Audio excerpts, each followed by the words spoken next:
I'm not saying any of those things are wrong, but there was like this vast military response in 2 wars as a result of this. Who has the bigger muscle to keep the peace with violence?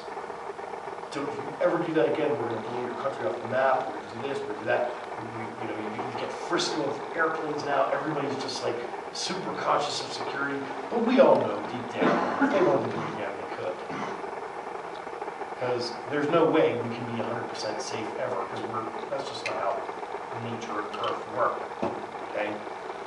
But might, is it the answer? And he's looking at that question, because he sees the world doing this.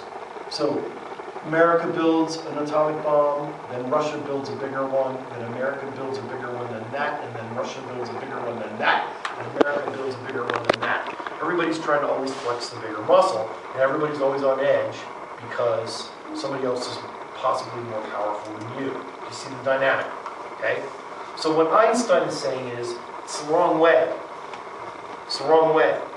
So peace among nations, peace among people, cannot be legislated by force. He says it can only be achieved by understanding. So for instance, this was something I appreciated about Obama when he was running for office. When he was talking about this very thing when it came to Muslim terrorists, he says, America needs to step back and say, why are they so angry against us?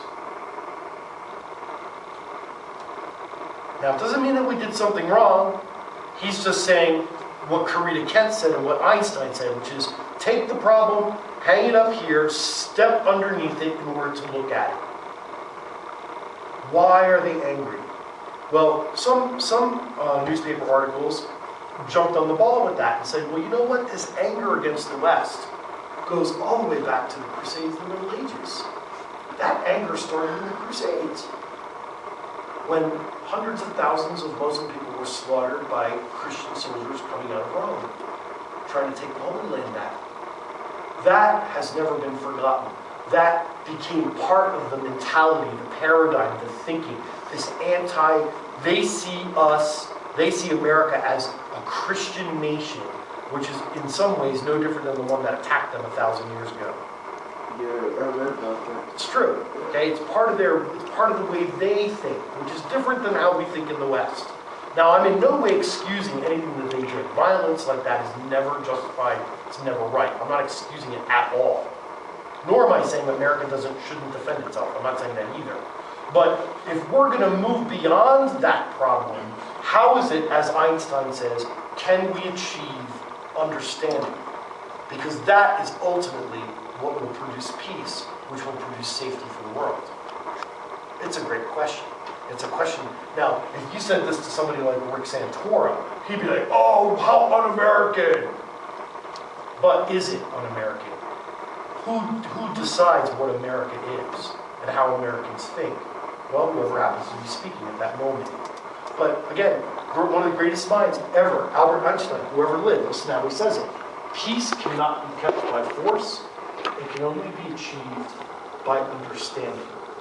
But it doesn't mean be weak. It doesn't mean let people trample on you. It doesn't mean let people fly airplanes into your buildings. No. But that's one level. There's a deeper level to that. Where's this anger coming from? So then you look at something and you say, well, you know, like the research is like was showing us from the report that was issued last week, that one out of every minute, 5 children in the world die of starvation. I mean, that's just a mind-boggling statistic. Here we have so much wealth and so much waste, while in other parts of the world, children, little ones, infants and babies, think of your little brother and sister dying from not having food. So every minute, 5 children die. When the United States is 7% of the world's population, consuming mostly 90% of the world's energy and resources, you start to see like why there might be anger towards the United States and other parts of the world. To acknowledge that is not to be un-American. To acknowledge that, according to Einstein, is the first step in seeking the solution to that problem. Which is why there's this great thinker from Brazil named Dom Helder Camara, who nailed it this way. He said, I probably shared this with you before because I think his quote is powerful. He said, when I ask why the poor, no, when I give bread to the poor, they call me a saint. But when I ask why the poor have no bread, they call me a communist. I mean, don't ask that question. Because by asking the question, then you might have to reevaluate what your priorities are. And that's sort of where America is right now. That's sort of what this culture war is over. What are the priorities that make America America? What are they? And it's not an easily answerable question. But it's good to hang it in the air and stand under it in order to understand it, which is to look up to, which is a good way to understand it.